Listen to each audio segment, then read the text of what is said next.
আমার প্রিয় ছাত্রছাত্রীবৃন্দ, বিদ্যাসাগর ইউনিভার্সিটির অন্তর্গত বিভিন্ন কলেজে যে সমস্ত ছাত্রছাত্রী সেকেন্ড সেমিস্টারে পড়াশোনা করছো এবং তোমাদের হিস্টোরি মেজর পেপার রয়েছে, তোমাদের জন্য এই ভিডিওটি।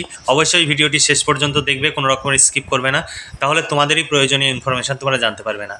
আর ভিডিওটি যদি ভালো লাগে অবশ্যই ভিডিওতে লাইক করবে, বন্ধুদের সঙ্গে শেয়ার করবে, যাতে তোমার মতো তোমার বন্ধু উপকৃত হতে পারে। দেখো, বিদ্যাসাগর ইউনিভার্সিটি সেকেন্ড সেমিস্টার যারা মাল্টি ডিসিপ্লিনারি কোর্স নিয়ে পড়ছো, অর্থাৎ জেনারেল কোর্সে তোমাদের হিস্টোরি মেজর পেপার রয়েছে, তোমাদের জন্য এই ভিডিওটি। দেখো, হিস্টোরি মেজর A2 তোমাদের সিলেবাসে, যেহেতু ফার্স্ট সেমিস্টারের সিলেবাস তোমাদের দিয়েছে তাই A1 লেখা রয়েছে, কিন্তু তোমাদের মেজর A2 পেপার হবে। তোমরা A2 পেপার বা B2 পেপার, তোমাদের সিলেবাসের শিরোনামে রয়েছে ancient Indian up to c 1200 CE, অর্থাৎ 600 থেকে 1200 খ্রিস্টাব্দ পর্যন্ত প্রাচীন ভারতের ইতিহাস তোমাদের পাঠ্য। এই সিলেবাসের উপরে তোমাদের পড়তে হবে। তোমাদের সিলেবাসের যে কোর্স কোড সেটিও দেওয়া রয়েছে। 5 ও 10 মার্কের প্রশ্নের সাজেশন 2025 আমি তুলে ধরব। তার আগে তোমাদের সিলেবাসে কি রয়েছে সেটিও তোমাদের সামনে উপস্থাপন করব।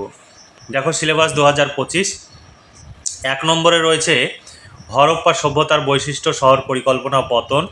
2 নম্বরে রয়েছে বৈদিক যুগ, ঋগ বৈদিক যুগ এবং পরবর্তী বৈদিক যুগের বৈদিক সাহিত্য, সমাজ, অর্থনীতি, রাজনীতি।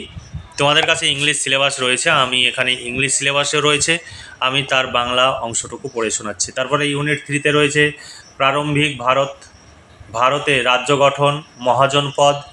4 নম্বরে রয়েছে মৌর্য সাম্রাজ্য, চন্দ্রগুপ্ত মৌর্য থেকে অশোক, রাজনীতি, প্রশাসন, সমাজ, সংস্কৃতি এবং মৌর্য সাম্রাজ্যের পতন। 5 নম্বর ইউনিটে রয়েছে গুপ্ত সাম্রাজ্য, প্রথম চন্দ্রগুপ্ত থেকে স্কন্দগুপ্ত পর্যন্ত, রাষ্ট্র, প্রশাসন, সমাজ, সংস্কৃতি এবং গুপ্ত সাম্রাজ্যের পতন। 6 নম্বর ইউনিটে তোমাদের রয়েছে প্রাক মধ্যযুগীয় ভারত, শশাঙ্ক, হর্ষবর্ধন, চালুক্য, বাংলার পাল, সেন, ত্রিপাক্ষীয় সংগ্রাম, রাষ্ট্রকূট, গুর্জার, প্রতিহার, পল্লব, চোল, প্রাক মধ্যযুগীয় ভারতের অর্থনীতি, সমাজ, সংস্কৃতি। এই ছিল তোমাদের সিলেবাস। এই সিলেবাস অনুযায়ী প্রশ্নোত্তরের PDF কপি রেডি আছে, তোমরা সংগ্রহ করতে চাইলে 250 টাকা পেমেন্ট করতে হবে। শর্ট প্রশ্ন, বড় প্রশ্ন, কমপ্লিট উত্তর সহ পেয়ে যাবে। এর বাইরে কিছু পড়ার প্রয়োজন হবে না, পরীক্ষায় 100% কমন পাবে। আমাদের এখানে ফিক্সড প্রাইস, কোনো রকমের দামাদামি হয় না। আর তোমাদের সিলেবাস যেহেতু অনেক বড় সিলেবাস, যে কারণে তোমাদের প্রশ্ন সংখ্যাও বেশি, তোমাদের বেশি পড়তে হবে। তোমরা যদি অল্প সংখ্যক প্রশ্ন পড়ো তাহলে পরীক্ষায় কমন পাওয়া ভীষণ টাফ হয়ে যাবে। আমরা 15টা বা 20টা প্রশ্নের সাজেশন দিতে পারি, কিন্তু সেটা দিলে তোমরা সেটা পড়ে যদি কমন না পাও তাহলে সেটা আমাদের দেওয়া পুরোটাই ব্যর্থ হয়ে যাবে। যে কারণে আমরা সিলেবাস অনুযায়ী প্রশ্ন উত্তর তোমাদের দিয়ে দেব। তার সঙ্গে যেগুলো ভীষণ গুরুত্বপূর্ণ সেইগুলোতে বেশি করে স্টার চিহ্ন দেওয়া থাকবে, সেই বেশি করে স্টার চিহ্ন দেওয়া প্রশ্নগুলো ভালো করে পড়বে। দেখো, 5 ও 10 মার্কের প্রশ্নের সাজেশন 2025 তোমাদের সামনে উপস্থাপন করছি। তোমরা অবশ্যই এই প্রশ্নগুলো ভালো করে পড়বে, পরীক্ষায় 100% কমন পাবে। যে সাজেশনের প্রশ্নগুলো দেখবে, এই সাজেশনের প্রশ্নগুলো তোমরা পেয়ে যাবে মাত্র 250 টাকায়। প্রশ্ন উত্তর সব পেয়ে যাবে। তোমাদের এর সঙ্গে শর্ট প্রশ্নের উত্তরও তোমরা পেয়ে যাবে, তাই দেরি না করে যোগাযোগ করে নোটসগুলো সংগ্রহ করতে পারো। তোমাদের যেহেতু বড় সিলেবাস, তাই তোমাদের কিন্তু অল্প পড়লে হবে না। 1 নম্বর প্রশ্ন দেখো, সিন্ধু বা হরপ্পা সভ্যতার বৈশিষ্ট্যগুলি লেখো। ভীষণ গুরুত্বপূর্ণ, তোমাদের পরীক্ষায় আসার জন্য 90% সম্ভাবনা রয়েছে। অনেকগুলো অথবা দেওয়া রয়েছে। 2 নম্বর প্রশ্ন, সাম্প্রতিক অনুসন্ধানের পরিপ্রেক্ষিতে হরপ্পা সভ্যতার পতন সংক্রান্ত বিভিন্ন তত্ত্বগুলি আলোচনা করো, বা হরপ্পা সভ্যতা ক্ষয়ের সমস্যাগুলি বর্ণনা করো, বা পতনের কারণগুলি লেখো। একই উত্তর। অনেক অথবা দেওয়া রয়েছে। তারপরের প্রশ্ন, সিন্ধু বা হরপ্পা সভ্যতার সামাজিক অর্থনৈতিক জীবন ব্যাখ্যা করো। হরপ্পা সভ্যতার ধর্মীয় জীবনের প্রধান বৈশিষ্ট্যগুলি লেখো। তারপরে হরপ্পা সভ্যতার কারিগরি শিল্প সম্পর্কে লেখো। 6 নম্বর প্রশ্ন, হরপ্পা সভ্যতার বা জলবায়ু পরিবর্তনের বিশেষ উল্লেখ সহ হরপ্পা সভ্যতার পতনের জন্য দায়ী বিভিন্ন কারণগুলি আলোচনা করো। এরপরে 2 নম্বর ইউনিট থেকে তোমাদের প্রশ্ন। 1 নম্বর প্রশ্ন, ঋগ বৈদিক সাহিত্যের আর্যদের সামাজিক অর্থনৈতিক জীবনের যে চিত্র পাওয়া যায় তা আলোচনা করো। এখানে অনেকগুলো অথবা দেওয়া রয়েছে। তারপরের প্রশ্ন, পরবর্তী বৈদিক যুগের সামাজিক অর্থনৈতিক অবস্থার পরিচয় দাও। 3 নম্বর প্রশ্ন, ঋগ বৈদিক বা প্রাক বৈদিক আর্যদের রাষ্ট্র ব্যবস্থার ভিত্তি উল্লেখ করে রাজনৈতিক জীবন ব্যাখ্যা করো। 4 নম্বর প্রশ্ন, ঋগ বৈদিক বা প্রাক বৈদিক যুগ ও পরবর্তী বৈদিক যুগের নারীদের সামাজিক অবস্থান সম্পর্কে আলোচনা করো। এখানে অনেকগুলো অথবা দেওয়া রয়েছে। এরপরে ইউনিট 3 থেকে প্রশ্ন। 1 নম্বর প্রশ্ন, ষোড়শ মহাজন পদের উপর একটি টিকা লেখো। 2 নম্বর প্রশ্ন, মগধের উত্থানের পিছনে ভৌগোলিক অর্থনৈতিক কারণগুলি সংক্ষেপে আলোচনা করো। এই প্রশ্নটিও অনেকগুলো করে অথবা দেওয়া রয়েছে, কারণ বিভিন্নভাবে প্রশ্ন আসতে পারে, সেই প্রশ্নগুলো আমরা অথবা আকারে তুলে ধরেছি। তোমরা আমাদের কাছে নোট সংগ্রহ করলে ভীষণভাবে উপকৃত হবে। তারপর প্রশ্ন, চন্দ্রগুপ্ত কিভাবে মৌর্য সাম্রাজ্য প্রতিষ্ঠা করেন। 2 নম্বর প্রশ্ন, ভারতের ইতিহাসে চন্দ্রগুপ্ত মৌর্যের কৃতিত্ব নিরূপণ করো। তারপর এখানে অথবা প্রশ্ন। তারপরের প্রশ্ন, মৌর্য সাম্রাজ্যের পতনের জন্য কারণগুলি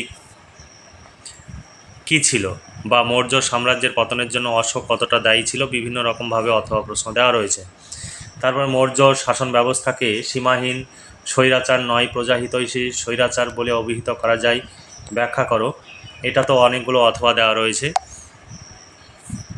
তারপরের প্রশ্ন, কৌটিল্যের অর্থশাস্ত্র মেগাস্তিনিসের ইন্ডিকা গ্রন্থের গুরুত্ব আলোচনা করো। এরপরের প্রশ্ন, বৌদ্ধ ধর্ম ও অশোকের ধর্মের মধ্যে পার্থক্য লেখো, অথবা প্রশ্ন রয়েছে। তারপরে কলিঙ্গ যুদ্ধের ঐতিহাসিক গুরুত্ব লেখো। 5 নম্বর ইউনিট থেকে প্রশ্ন, গুপ্ত যুগকে শিল্প স্থাপত্যের সুবর্ণ যুগ বলা হয় কেন। এটা তো অনেকগুলো অথবা দেওয়া রয়েছে, কারণ বিভিন্নভাবে প্রশ্ন পরীক্ষায় আসে। তারপরে 2 নম্বর প্রশ্ন, সমুদ্রগুপ্তকে গুপ্ত সাম্রাজ্যের শ্রেষ্ঠ সম্রাট মনে করা হয় কেন। এটা তো অথবা প্রশ্ন রয়েছে। এই সমস্ত প্রশ্নের উত্তর পেয়ে যাবে। মাত্র 250 টাকা পেমেন্ট করতে হবে। শর্ট প্রশ্ন এর সঙ্গে পেয়ে যাবে, অর্থাৎ 2, 5 ও 10 মার্কের প্রশ্ন উত্তর সব পেয়ে যাবে। এর বাইরে কিছু পড়ার প্রয়োজন হবে না। পরীক্ষায় 100% কমন পাবে। তোমরা এই নোট সংগ্রহের জন্য বিভিন্ন দূর দূরান্তে ছোটাছুটি করো এবং প্রচুর সময় ও অর্থ ব্যয় করো। যে সময় ব্যয় করো সেই সময় যদি আমাদের কাছে নোট সংগ্রহ করে পড়াশোনা করো, তাতে তোমার বেশি উপকার হবে। কারণ তুমি যাতায়াতের জন্য প্রতিদিন 4 থেকে 5 ঘন্টা সময় নষ্ট করছো, যাতায়াত প্লাস টিউশন পড়ার জন্য। দূর দূরান্তে গেলে সারাদিন তোমাদের লেগে যায়। এই এত সময় তুমি ব্যয় করছো কী কারণে? এত সময়ের যদি মূল্য ধরো, তাহলে একটা লেবার চার্জ যদি ধরা হয়, তাহলেও তোমার 400 থেকে 500 টাকা লেবার চার্জ। তাহলে সেই সময়ের মূল্য হিসাবে একদিনেই তোমার 400 থেকে 500 টাকা সময়ের মূল্য হিসাবে তুমি ব্যয় করছো। তাছাড়া যাতায়াত খরচ রয়েছে, টিউশন ফিজ রয়েছে। তাহলে মাসে 10 দিন যদি যাও, তাহলে সময়ের মূল্য হিসাবেই তোমার 4 থেকে 5,000 টাকা তোমার চলে যাচ্ছে। তাছাড়া যাতায়াত খরচের যে হিসাব সেটা যদি করো, প্লাস টিফিন খরচ, বইপত্রের খরচ, খাতা কলমের খরচ, সব হিসাব করতে গেলে দেখবে এক মাসেই তোমাদের 7 থেকে 8,000 টাকা তোমাদের খরচ হয়ে যায়। সময় ও অর্থ যে হিসাব, সেই হিসাব যদি তোমরা করো, সেই নোটস তুমি সেখানে গিয়ে যে নোটসগুলো সংগ্রহ করবে, সেই নোটস মাত্র 250 টাকায় পেয়ে যাচ্ছ। তাহলে তুমি কেন এত সময় এবং অর্থ ব্যয় করবে, সেটা তোমরাই ভালো করে ভেবে দেখবে। যদি মনে হয় যে না আমি ঠিক বলছি, তাহলে আমাদের কাছে সংগ্রহ করবে। আর যদি মনে হয় ভুল বলছি, তাহলে তোমার যেটা ভালো মনে হয় সেটাই করবে। তারপর দেখো, গুপ্তের বৈদেশিক নীতি আলোচনা করো। 4 নম্বর প্রশ্ন, গুপ্ত শাসন ব্যবস্থার বৈশিষ্ট্যগুলি আলোচনা করো। 5 নম্বর প্রশ্ন, গুপ্ত সাম্রাজ্যের পতনের কারণগুলি মূল্যায়ন করো। 6 নম্বর প্রশ্ন, সমুদ্রগুপ্তকে ভারতের রক্ষাকারী বলা হয় কেন, আলোচনা করো। তারপরে গুপ্ত সম্রাট দ্বিতীয় চন্দ্রগুপ্তের কৃতিত্ব মূল্যায়ন করো। এই ছিল তোমাদের সাজেশন ভিত্তিক প্রশ্ন। এই প্রশ্নগুলোর সমস্ত উত্তর পেয়ে যাবে। 250 টাকা পেমেন্ট করতে হবে। এর সঙ্গে শর্ট প্রশ্নের উত্তরও পেয়ে যাবে। এরপরে দেখো, তোমাদের লাস্ট 6 নম্বর ইউনিটের প্রশ্ন, গৌড়ের শশাঙ্ক হর্ষবর্ধন থেকে। দেখো, গৌড়ের শশাঙ্কের কৃতিত্ব আলোচনা করো। উত্তর ভারতীয় রাজনীতিতে শশাঙ্কের সাফল্যের পরিধি নির্ণয় করো।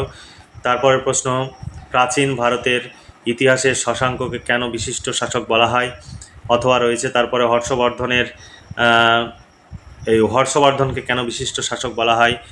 তারপর হর্ষবর্ধন যে সমগ্র উত্তর ভারতের অধীশ্বর ছিলেন, এই দাবি কি সমর্থনযোগ্য, ইত্যাদি।